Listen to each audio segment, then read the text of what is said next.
In this video, I'm going to show you how to use the new Manychat native email feature. Hello there, my name is Kelly Noble Mirabella, and I am super happy to have you join me here on the Manychat YouTube channel. Today, we are talking all about the new native email tool that you can find right inside of Manychat. As I go through this, don't forget to leave your questions and comments below and hit that like button if you find this video helpful. The new Manychat email integration allows you to very inexpensively deliver emails to subscribers, getting them back into Messenger where you can carry on your normal Messenger strategies without having to worry about Facebook's 24-hour rule or tags or whatever else you're stressing out about these days. Even better, you could do it all inside of Manychat, so no need to jump from one marketing tool to the next. Manychat saves you time and money. Speaking about cost, let's talk about the price of this feature really quick. Manychat has generously decided to gift all pro users a free number of emails every month. It's all based on your subscriber level. So if you pay for the 500 Pro plan, you get 500 free emails a month. 1,000 gets 1,000, 5,000 gets 5,000, and so on and so forth. If you go over your free allotted emails for that month, the price per email is super cheap at $0.003 or a third of a cent per email as you pay as you go. Finally, before I head into Manychat to show you how to use this and get it all done, Manychat also has offered a free template that will help you stay compliant when it comes to collecting these emails. I went ahead and linked that below in the description if you'd like to grab that template for your own Manychat account.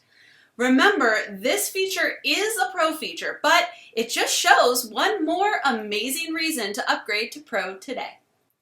So now that we got all that out of the way, let's jump into Manychat and let me show you how to build your Manychat email list and how to send messages. Let's do this.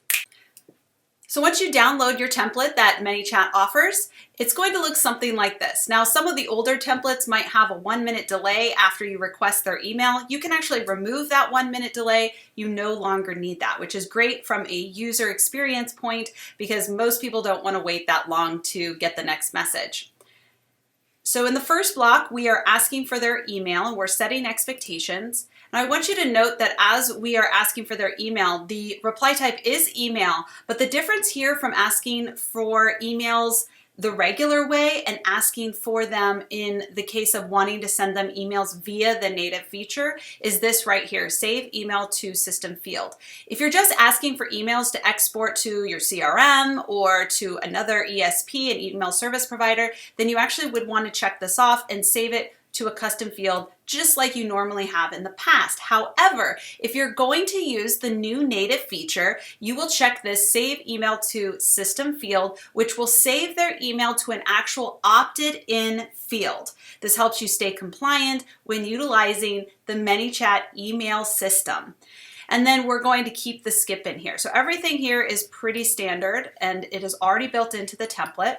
Then they added here a quick condition just to make sure that that person put in their email. But if they did hit skip, for instance, because that was one of the options that we gave them, then it's just going to say they didn't give us the email, there is no value, and we just have a little note here, thanks, we'll continue to communicate with you in Facebook. Now you can change some of the wording in this step as well as this step. For this step, you just want to make sure that you're setting the right expectations and letting people know that they will be getting email from you. And down here, you're just basically saying, well, I guess you don't want to get emails from us. That's cool. We'll just keep sending you messages via Messenger on Facebook. So you can change those too. Now, if they do give you an email, we're going to go in for an actual opt-in. So it says, please click I agree to confirm opt-in to receive email letters from us. So it's kind of like a double opt-in here. And they click I agree. If they click I don't agree, again, it goes down here to this step. If they click I agree, the action is going to set email to opt-in, which is going to save that email address to this specific opted-in field.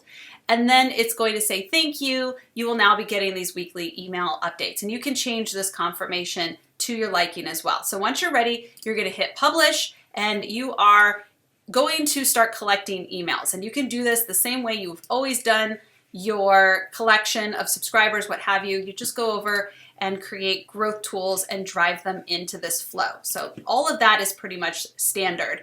Now, you probably want to know, how do I send out these emails? Let's go do that. So we're going to go to broadcast, and you'll see when we go to new broadcast, we have a couple of options. If I'm going to be sending out a messenger broadcast like you're used to sending out under all of the same rules as Facebook Messenger has, we'll go to Messenger. If you watched our training on SMS text messaging, you'll see here that we have the text messaging option, and then we have the email option, and then multi-channel. But for this particular one, we're going to go under the email one because we're sending an email. And we are going to enable this. Now you do have to go through and set this up. You only have to do that enable thing once, and then we're going to go to new broadcast, go to email. Once you've set that up, this is what your email looks like. So we have our subject line, which you have to include. Then you have your pre-header. This is kind of the preview to the email that people will see in their inbox. And then you have the inside, the actual content of your email. So you have a headline, an image, the text, and a button. And you can actually remove some of these. So if you don't want a headline, for instance, you can remove that. If you wanted to delete the image and just do text, you could do that. If you wanted to add them back in, you can do that. Or if you wanted to add more blocks to your email, you can certainly do that. So I'll just move this around here. So let's put our headline back here, and then we can drag and drop those around. And you can add your image. I'm just going to delete that for now, but just like anything else, you would just drop an image in here or click and upload an image. And then you put your copy. This is a great place to set your expectations, get people to be enticed to click the button so that they will carry on maybe back into Messenger or go wherever you want them to go. Just to be clear, just because it says open in Messenger, you do not have to bring people back into Messenger. You can certainly change the button copy and say something like watch video, and you can have it go to a YouTube video, as you can see, and then it says open website. So you have quite a few options here. And just make sure that you change the button to wherever it's going to go. And then you can show the preview. This is what your email is going to look like right here. Hi, test email here. Welcome to our newsletter, main email copy. There's the button.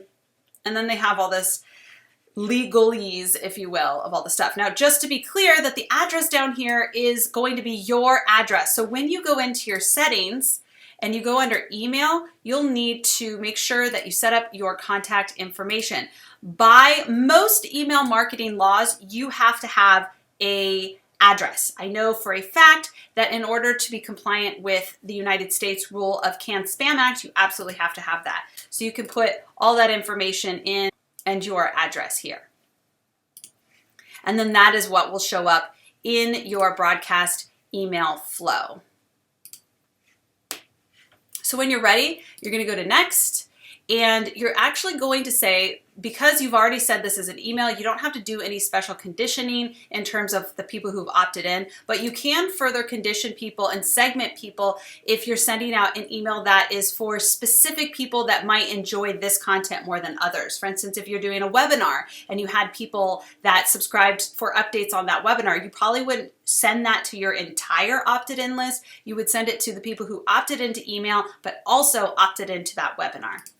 And then you can send your email out right away or schedule it for later, and you have pretty much the same setup for time zone limiting.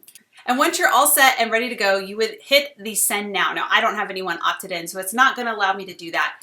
And then when you go into your broadcast, you'll be able to see some of the open rates and click-through rates and all that good stuff that you'll want to know.